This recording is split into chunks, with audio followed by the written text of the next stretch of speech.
Good evening, ladies and gentlemen, and friends from the media. Panelist, Mr. Suhel Seth, noted columnist, author, and social commentator.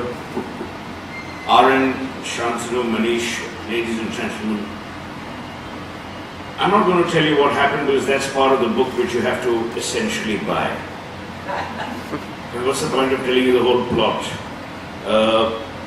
of the book? I want to dwell on a couple of things that I think merit attention of the powers that be and the average citizen in India. On the one hand, we talk about Startup India, we talk about Skill India, we talk about Make in India, we talk about Brand India. There's so much of India, and yet the ethos of what is truly Indian, fiercely guarded and enshrined in our constitution, has been ignored by many people in power. To my mind, what happened to Jignesh Shah is not about a criminal or a civil offense. It's about the abrogation, the snatching away of people's rights to do business in India.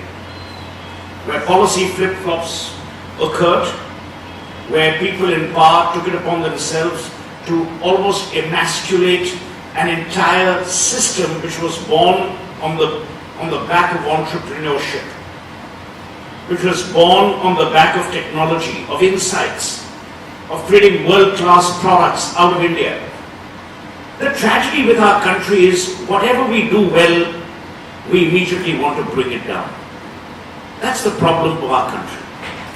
We erect statues only so that pigeons can do whatever they have to do on it.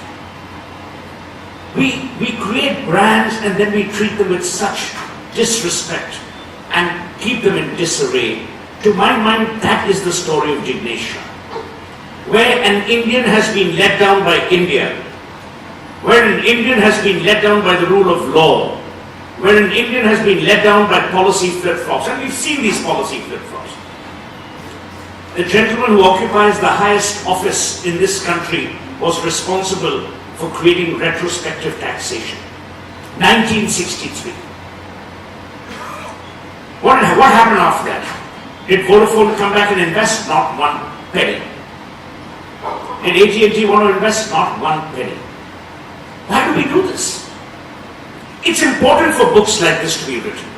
Because I have to say this, the narrative in the media is also angular and skewed. The media in India is as free as it chooses to be. The stories that have been put out on Jignesh completely obliterate the truth. They are a smoke screen written by people who have fertile minds and vicious agendas. That's not reportage. That's having potted plants every day as part of your newspaper. A book is written, and the book that Shantanu has written merits attention not just by us as citizens, but by the people who create and run policy making, by people who go out and attract investment, by people who say that, wow, we're a great country to do business in. By the way, we are. But we erect so many borders that Trump's Mexico wall will look like kindergarten by the time we're done with investors. The tragedies, there is no recourse. Our justice system crawls at a lethargic pace. And Emeritus brilliantly puts it in a seminal book called The Idea of Justice. He says ultimately justice is about fairness. Niti is process, Nyaya is justice. Ultimately, justice is about fairness. Have we been fair to Jignesh? I remember I was amongst the first few people who wrote vicious articles against Jignesh. I tweeted viciously also because I didn't know the truth. Which also tells you a lot about the way we tweet, which is stupid. I'm admitting it. But when I read what I did, when I went through all the stuff in the book, I realized that we were actually being given to understand that something happened which in reality didn't. What do these things signal to people? Two things. Number one, it deters young people from starting out on their own. Number two, it prevents people from investing in their own motherland. Then they go out and invest. They never know when the goddamn policy will change, when people will go to jail, when people will come out. Our investigative agencies to my mind, mostly are flawed. They take forever to, investigate things. So in a country where you have policy flip-flops and you don't have the guardianship of the law, you are creating a lethal concoction. Because neither does the justice system safeguard your rights as a citizen, as an entrepreneur, as a businessman, nor does the government honor its commitments on policy. So what does a person do? You frustrate and stagnate fertile minds if we continue to behave the way we do. Modi, to my mind, is a blessing. But Modi also has to unshackle a huge bureaucracy, which to my mind is cancerous at its core. You see, politicians have to win elections every 5 years. Some of the clowns in the bureaucracy can continue for the rest of their lives. Where's the accountability?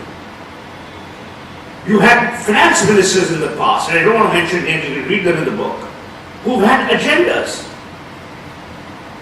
So, what does it do and what signals do we send to young people, young minds who, inspired by the idea of India, want to carve a niche for themselves? Jignesh Shah used technology. He didn't use farmers' land and usurp buildings and commercial plots. He used technology to bring about change. What are we supposed to do? And why should lessons not be learned? Why should books like this not be written?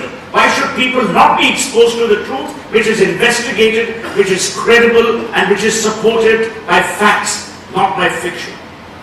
Therefore, I think it is not just a timely book, it's a relevant book. Sadly, Jignesh Shah is the target, but in many ways so are each one of us. The book may be about Jignesh Shah, but it tells us a very, very sordid story about the way we work and the way we run our lives in this country, especially when it comes to business. I hope this book will arrest those minds who continue to brazenly violate all principles of natural justice. If it does that alone, if it creates the awareness alone, it would be a task well worth it. Thank you so much.